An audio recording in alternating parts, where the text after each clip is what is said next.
We're going to play some carols now that you might have to sing along. And so we invite you if you'd like to.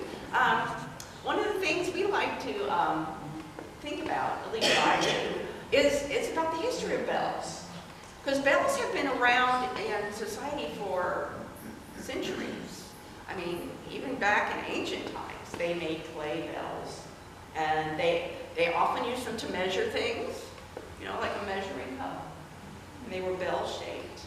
But then they also hung them places and blow them, things like that. And eventually, when they learned how to use metals and make things out of metals, then they made handbells out of metal. So the history of bells goes way back.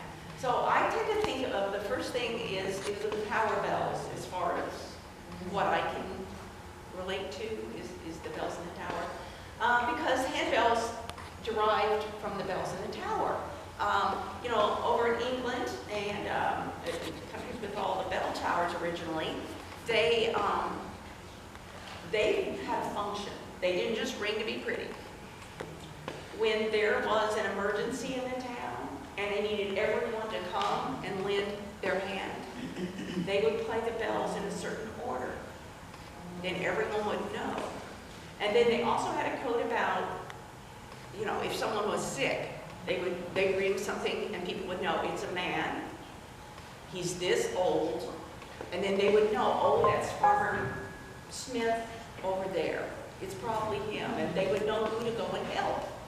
And so bells were a system of communication. So handbells came along because practicing in the bell towers up high in England wasn't always a nice place to be. It was rainy, it was cold and windy.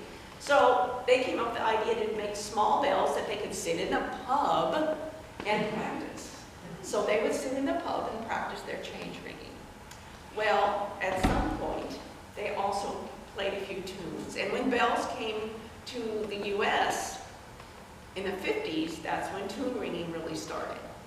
And people bought handbells for ringing tunes. And so the history of that is primarily here. So we are happy to be a part of that history. And the first song we'd like to play is one of joy, Jingle Bells. And so bells were often a symbol of joy, or they could be a symbol that I need help, or they could be on your horse when he's pulling the sleigh to tell people on the road that you're coming so that they don't get run over by the horses in the sleigh. So feel free to join us on Jingle Bells.